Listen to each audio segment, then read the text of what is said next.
Hola, buenos días. En este video vamos a mirar cómo usar el futuro perfecto. Si tú tienes una clase mía, ya has aprendido a usar el presente perfecto y el pasado perfecto. So this time we're going to look at using the future perfect. The future perfect is used to say things like I will have done something, or you will have done this, or they will have done that.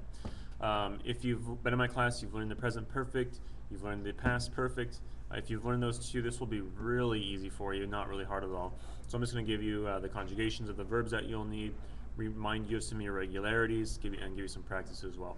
So to do the perfect tenses, you have to have the auxiliary verb haber. Haber in these verbs means to have, not like tener, to have, but like to have done something.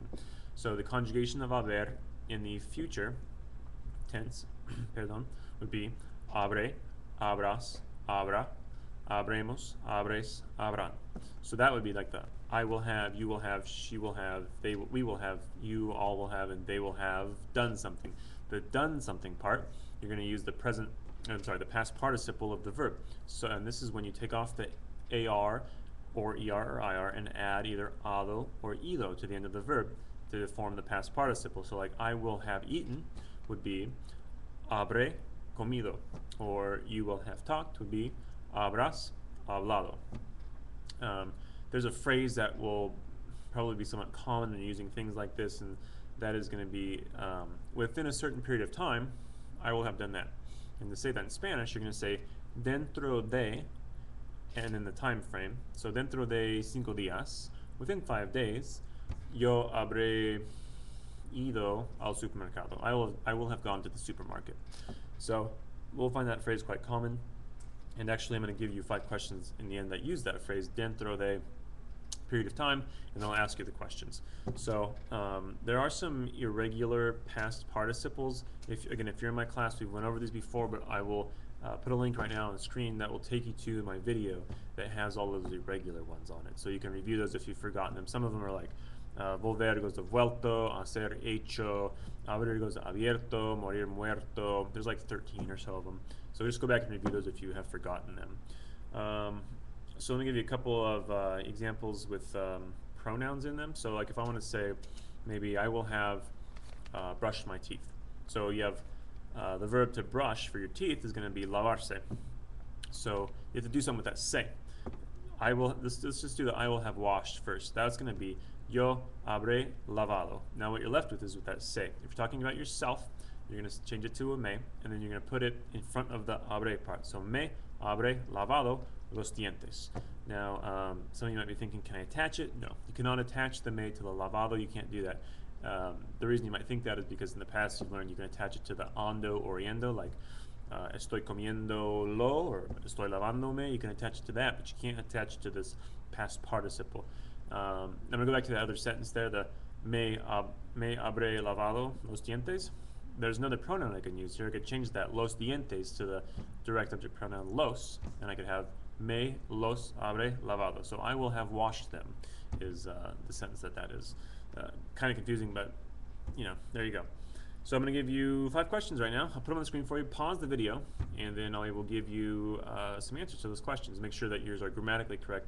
I think that maybe they can, some of them might be a little bit, they can vary, part of the answer can vary, but the grammar should be very similar though. So here are your 5 questions. I'll say them to you, and then I'll go over the answers individually, okay?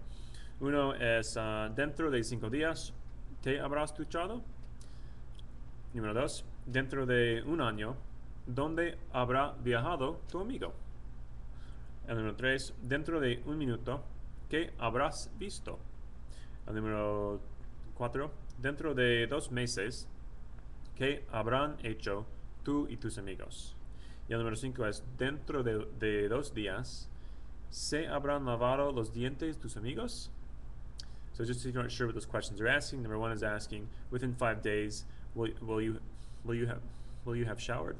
Number 2, within a year, where will your friend have traveled? Number 3, within a minute, what will you have seen? Number 4, within 2 months, what will you and your friends have done? And number 5, within 2 days, will your friends have brushed their teeth? So go ahead and take a second, answer the questions, and then here come the answers, okay? So number one, ¿te habrás duchado? Will you, I have a really hard telling with this question. Will you have showered? Para mí, sí, yo me habré duchado. Me habré duchado, sí. And número dos, so where will your friend have traveled? Mi amigo habrá viajado a, no sé, Perú. And número tres, let's see, what will you have seen? Yo habré visto este video. So I will have seen this video.